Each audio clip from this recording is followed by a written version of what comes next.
the big question is this: how do pastors like us who remain focused on the mission of Jesus and serving our communities without being distracted by everything in the world around us, how do we increase our effectiveness while living a lifestyle that doesn't compromise our health, our families, or our personal relationships with Jesus? That's the question this podcast is going to answer. I'm Dr. Brandon Party Cooper, and welcome to the Ministry Hackers Podcast.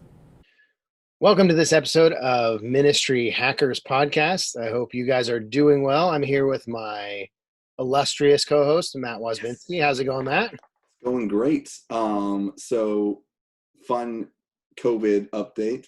Michigan is somewhat opening up. So they are actually talking about opening up high school sports again in gyms, because we've had gyms closed since like March. And so if anyone out there has a good excuse for me not to go to the gym now that I can't use their clothes because of COVID, I would really appreciate it. So please let us know.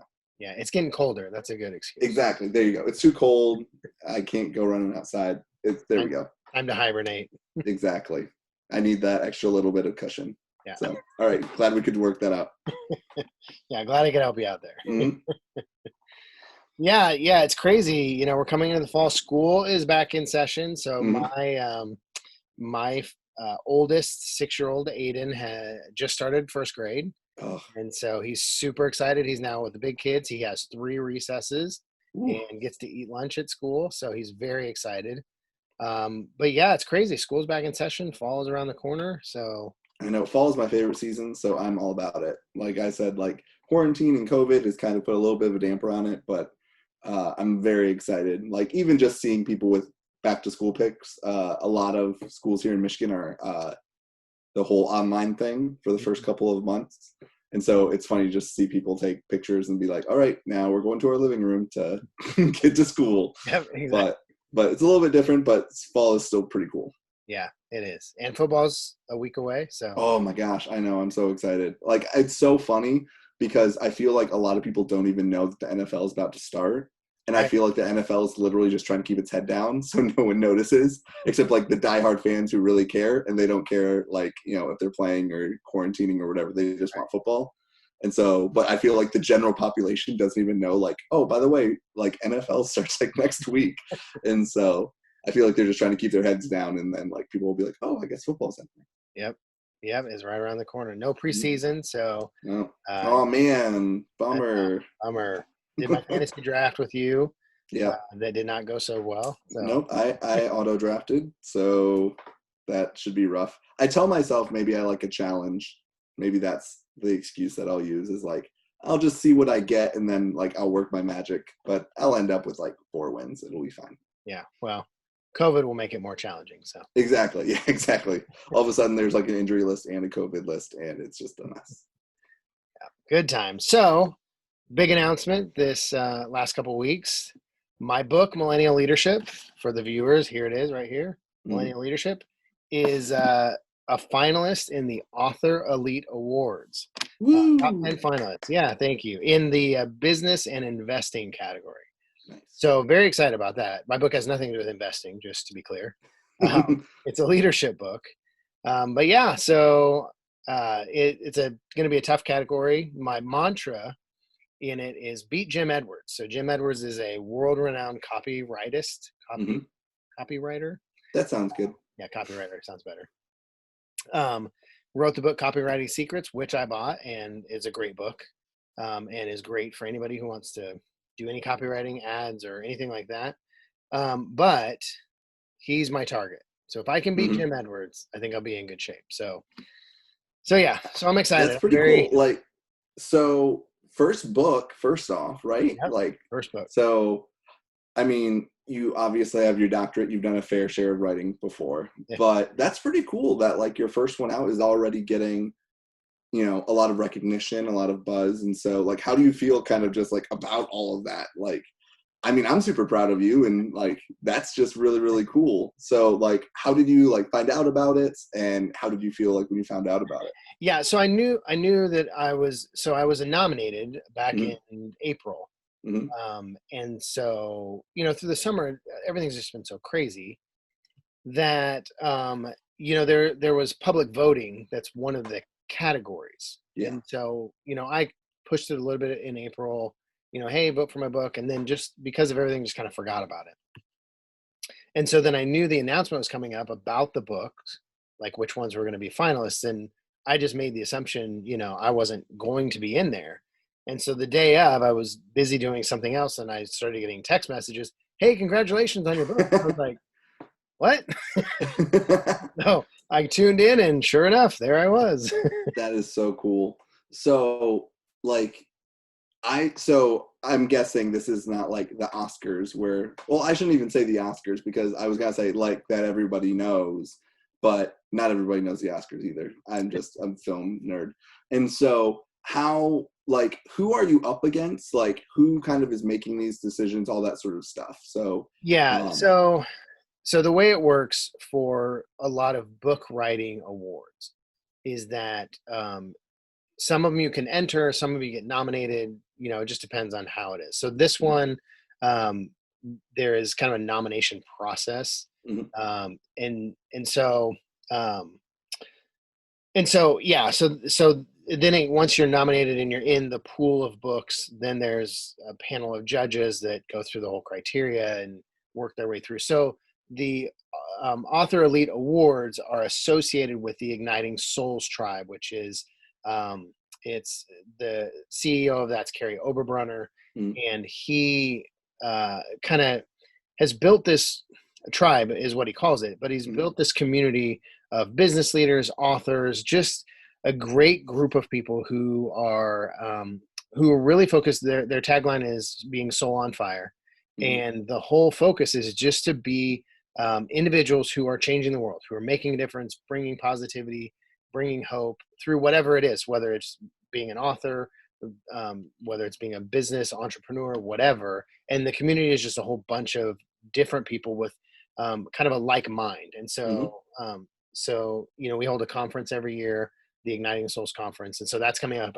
in October, which is when they'll announce the final, or announce who wins the awards. That's very cool. So, hey, dude, well, like I kind of slipped in there, super proud of you. Like, that's really, I know how hard you worked on this book, and even just kind of being on the inside of that and getting all these drafts and working on even things like covers and stuff like that. Yeah.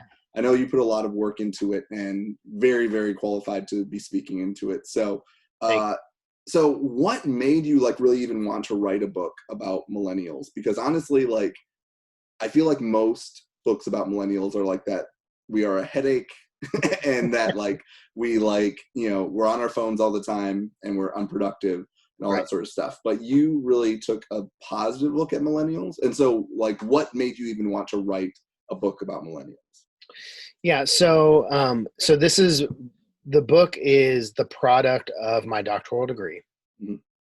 And my doctoral degree is in strategic leadership foresight, which the whole goal with foresight is really kind of looking at trends, current trends, and projecting out 5, 10, 50 years, and really making decisions today that will set us up well for tomorrow. Mm-hmm.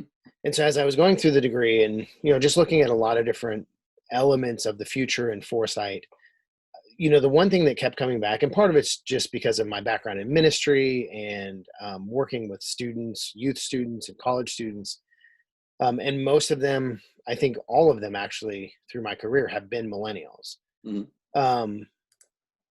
Looking at the trends, the one thing that I kept thinking was millennials are the largest generation that we have. Mm-hmm. They're super talented. They are native. They're digital natives. So the learning curve is not super steep for them like they are for boomers and Xers. And the reality is that, millennials are creating the world we live in. Mm-hmm. And so for me, I saw it as, as boomers and Xers, are we making adjustments? Yes. Do we like that? No. But the reality is millennials are bringing so much to the table and have the opportunity, and I think the potential to do great things if all of us generationally can get together on the same page. And so that was kind of why I just felt like one of the greatest trends that is happening right now is the millennials coming of age and stepping into leadership roles and stepping into the workforce and making a difference.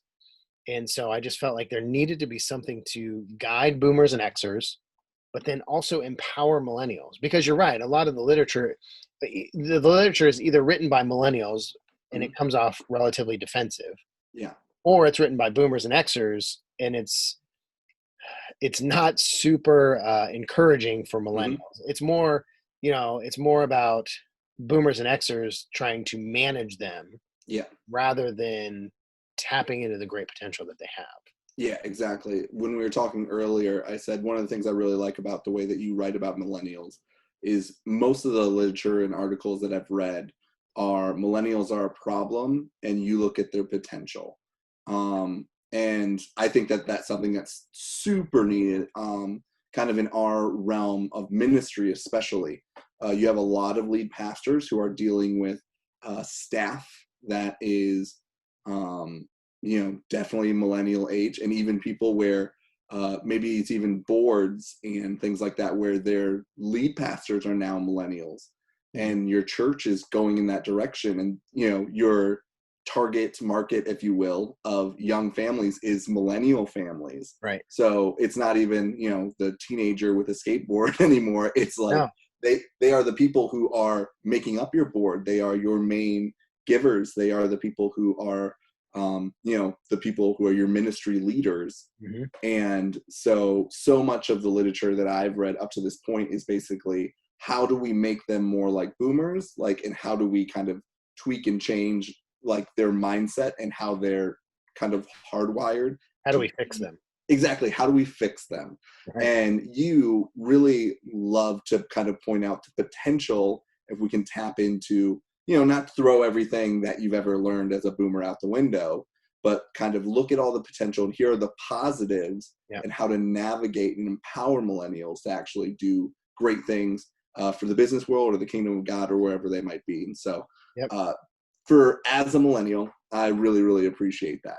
Well, As a and person. honestly, part of what's led me to that is working with so many millennials like you. So, I have had the privilege of watching, a lot of millennials transition from being, you know, dumb 18-year-old kids to pretty substantially powerful leaders. And so, Mhm. even today I had a conversation with another millennial who he works for Microsoft. He, has a young family and he's saying, "Hey, I want to start a nonprofit that provides food, water, and shelter to people around the world who are in need." Mhm. I mean, when I was in my 20s, like he is, that would have never even been a thought for me. Yeah. I was worried about building my career and getting my education and doing all these other things. And here he is. He's set up in a pretty decent position as far as his job and his life. And he's saying, "You know what? I want to do more." And that's hardwired into the millennial generation. And so for me, I say, if we have a whole generation that a large percentage of them is saying, "I want to do something to make a difference in this world," well, I think we need to tap into that, empower it, and send it out. And so, Yeah. So, a little bit of fun questions for you. What was the weirdest part about writing a book? Maybe something like you did not expect, or something that you're like, I didn't even have to think about this being an issue or being something that I was gonna have to tackle when it came to writing a book. um, it was a lot of the technical stuff. So it Mhm. was, designing the graphics and, getting things in place. And honestly, keeping track of all the information.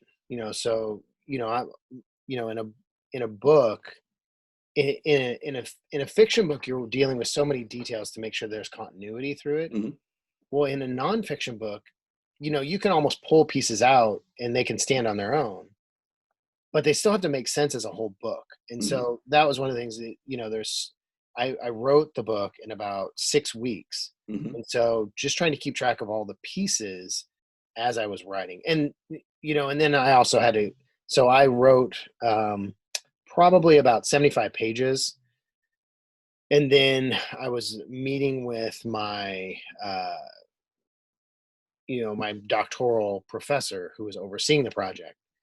And she just started asking me some pretty tough questions and kind of making me think through it a little bit deeper, Mhm. and came to the decision that I wanted to basically start over Hmm. and go in a different direction. And it really, at that point, that was when I shifted to looking more at the millennial angle. and Mhm. creating the leadership model based on them. And so, Yeah. so yeah, that was probably the biggest thing is, keeping track of everything and then course correcting, rewriting, and still keeping track of which version I was working in. So Yeah. yeah. Yeah.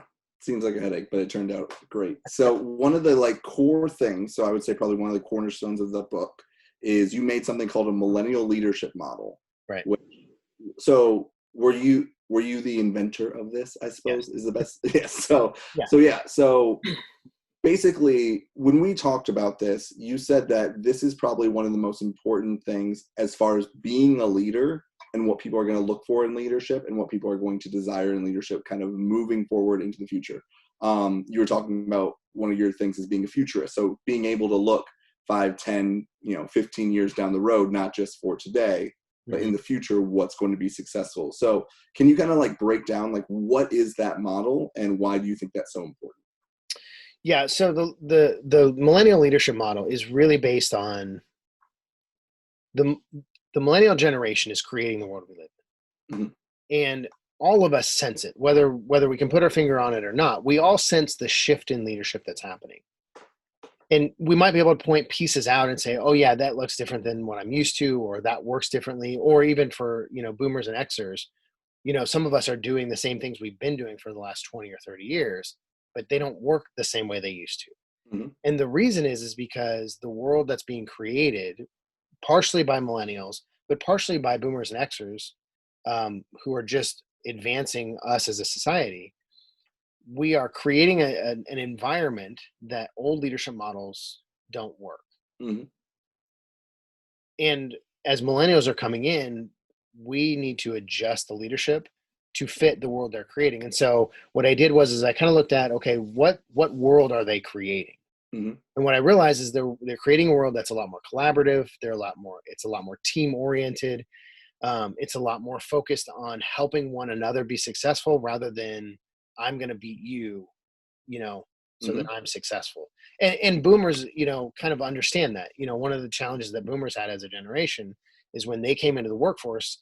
There were lots of opportunities when they came in, but then as time went on, they would climb the corporate ladder and hope for that promotion. But Mhm. the problem was there were too many boomers and not enough promotional opportunities. Yeah. And so some of them got stuck where they were and weren't able to keep going. And so, what that's done is it created this mindset that I have to beat everybody else around me in order Mhm. to get the opportunity. Well, millennials don't necessarily work that way. They're more let's work together. And that's why we have so many of them who are turning to being entrepreneurs because they're Mhm. saying, I don't want to climb that corporate ladder. I want to collaborate and create something and do something. And so I'll just, even in the book I talk about, millennials who walked away from great paying jobs in order to do something that meant more to them. Mhm. And that's ingrained in millennials to do something of significance more so than climb that corporate ladder. And so the model is based on that. So I created the model looking at the four roles of leadership that have been really kind of niche roles. Mhm. And as we move into the future will become primary. So things like mentor, is one of the four roles in the model. Being a mentor has been, if you were a mentor, that was good, but you didn't have to be a mentor to be successful. Mhm. Now, if you're not mentoring your leaders coming up, they're going somewhere else and looking for someone to mentor them. Yeah. And so you're losing your best leaders because they're looking for someone to mentor them. And if you're not willing to do it, they'll go find some. You can pay them more money and give them more opportunity, and they will go somewhere else to be mentored. Mhm. Yeah, and that's one of the things that, it's just this really interesting shift. And part of it might even just be that, as millennials, we grew up and we saw, our dads and our moms even like work 9 to 5, 6 days a week to like get the nice house and provide opportunities, but then they were just unhappy or like they missed, soccer games and all that sort of stuff. And so we have kind of realized that that might not be the ultimate goal is climbing that ladder, like you said, but maybe it's a little bit better to have a little bit smaller of a ladder, but it's your own ladder. And so I like how you are starting to realize those, not as, like I said earlier, not as these negative things that we have to overcome, like, hey, get on the ladder. Like, look at this big ladder that like this corporation has built. Don't you want to be as high as possible? Right. But understanding that maybe there's something quality in what millennials are trying to go after, Right. and how you can kind of reach out and do that. Well, So, one of the criticisms of millennials is that they are entitled. They come across as entitled. Mhm. But one of the points that I make in the book is millennials are they're asking for the same things that boomers and Xers have always wanted. Mhm. The reality is that millennials are just not settling for less. Yeah. And so they're saying, hey, we want family time. We want to make a difference in the world. We want to be about social justice. We want these things. And I think that on some level, boomers and Xers have wanted the same thing, but they felt trapped, or they felt like they had to sacrifice that in order to climb the corporate ladder, or whatever the case was. And what millennials are saying is, okay, if I have to sacrifice, my career and opportunities in order to do the things that matter to me most, Mhm. I'll do it. And so Yeah. they're not settling the way boomers and Xers, the way we have. Yeah. So what would you say, kind of when you look at the millennial leadership model? So you talked about being a mentor. Mhm. Why do you think, so another part is being a futurist. Yeah. Why do you think that is so important? And like, why do you think that's such a core part? Like, I know it's a pretty deep question, but like, if you had to give someone kind of like just a little taste of what that would even mean, Right. like, because I know probably until you started writing this book, I hadn't even really heard the term futurist before. Right. And so I was a little bit vague on it. And now after having multiple conversations with you, it kind of is a little bit more clear to me. Mhm. But why do you think that that's so important when it comes to millennials and leading them? Well, and honestly, I didn't know about it until I started my degree. So when I started the degree, my focus was going to be coaching, Mhm. and then going through the program and being introduced into foresight and becoming a futurist and all that. I realized the importance of it. And the main reason that it needs to be a staple in every leader's toolbox is because life moves too quickly now. Mhm. So even if you were to roll back to the 70s and 80s, life moved quick, but you had time to adjust. Over the last 40 or 50 years, things have they've sped up so quickly that if you're not anticipating the next move, then you're 3 moves behind. Mhm. And so by the time something gets to you, and I think in the book I kind of make the analogy, imagine yourself standing on a platform of a train, and the train is coming, and it's coming quickly, and it's not slowing down, and you want to get on the train. Well, you have two options.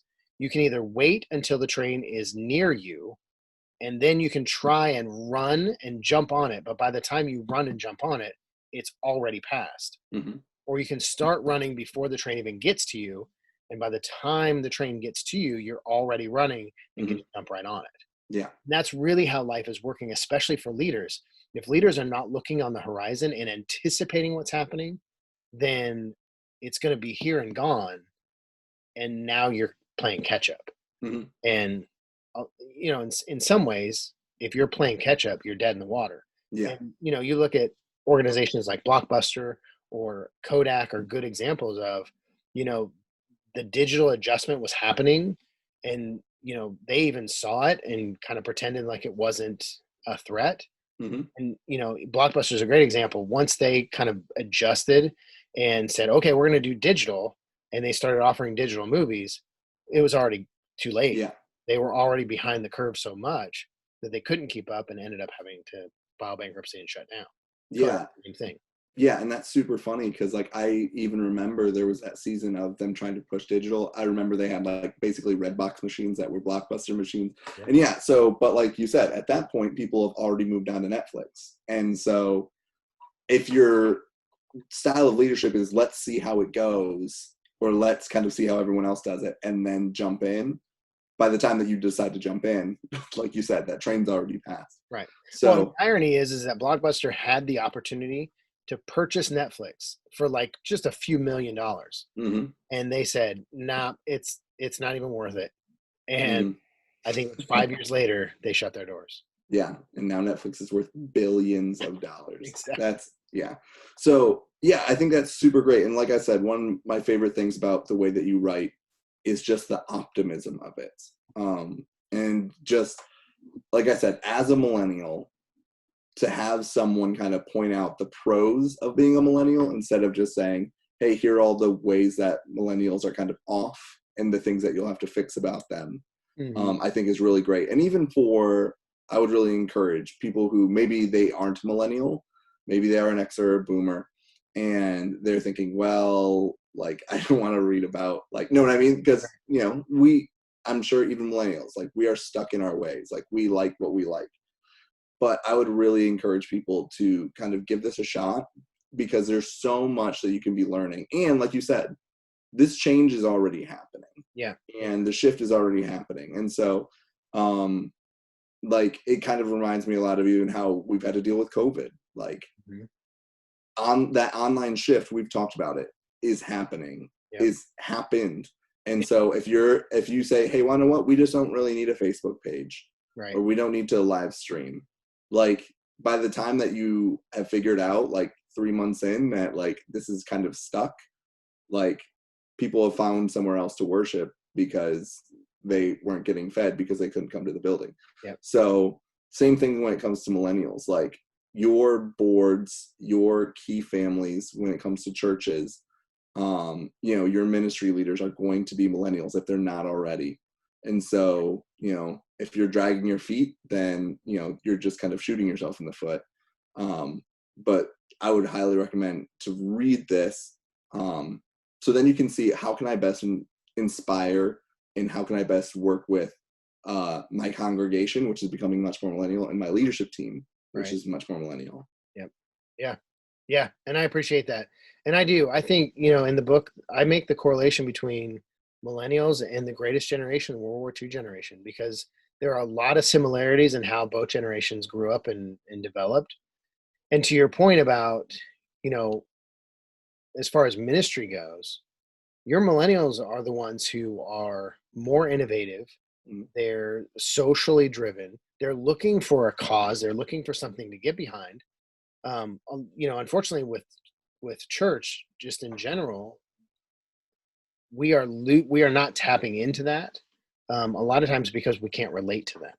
And so they're coming they're looking to the church first. Usually they're saying, hey, I want to do something.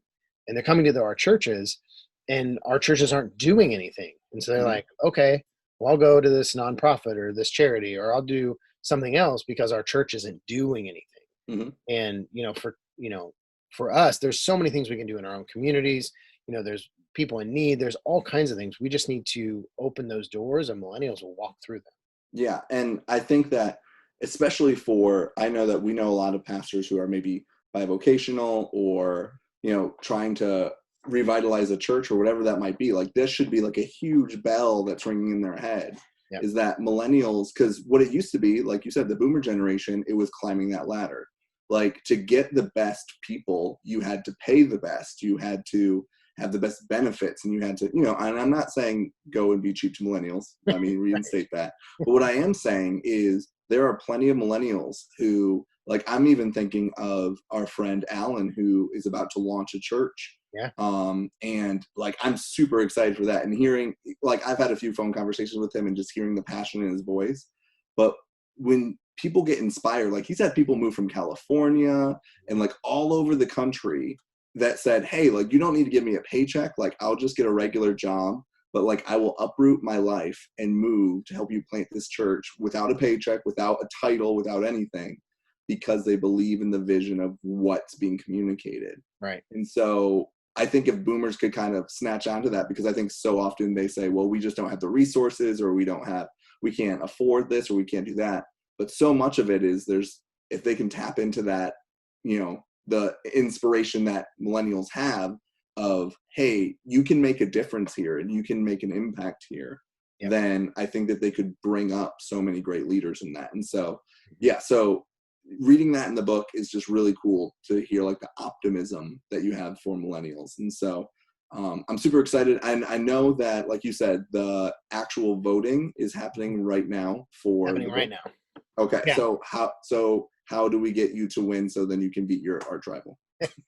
So you can purchase the book, and you can vote both on my website, brandonpartycooper.com/millennial leadership. brandonpartycooper.com/millennial Millennial Leadership. And yeah, you can do both. And so there'll be a button there. You just click on the button. It'll take you to the Author Elite Award page, and you'll see on there each category. There'll be a window for the category. You have to click to page 2 in order to see the business and investing. And then if you hit the picture of the book, then that'll cast your vote. So make sure that you don't click on any other books in the category, especially Jim Edwards. Don't click on his.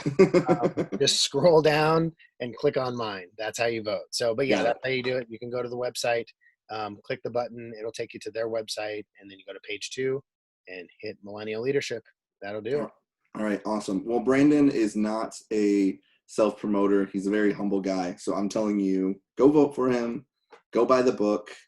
Like, it's seriously great. He'll sign a copy for you. It'll be great. Yeah, if you order it on my website, all of those come signed. So perfect. So everyone go do that. It's fantastic. So thank you, man. I appreciate that. Yeah, no problem, man. All right. Well, good episode, I guess. Yeah. Yeah. So far, so good. Like I said, check out the book. Make sure you go vote for Brandon. It is a fantastic book. He's a fantastic dude. And it's definitely something that whether you're a millennial and you kind of just want to figure out why you are the way that you are, or if you are a Gen Xer, a boomer who's like, who are all these people with tattoos and that want to like build wells in Africa all the time? Like, how do I help them and how do I empower them? This is the book for you. So Yep. So the voting is open till October 23rd. And so, yeah, you'll be able to vote once, and then, and then we'll keep you updated on the progress. October 23rd, we'll find out who wins, and hopefully it'll be me. Yes. Jim, that's the goal. Beat Jim. We need to make buttons. Beat Jim. Yep. Jim, I don't think has any idea we're coming after him though. Yep. That's the best time to get him. Yep. Well, thanks everybody for joining us in this episode. We will see you again in the next one. Have a good night.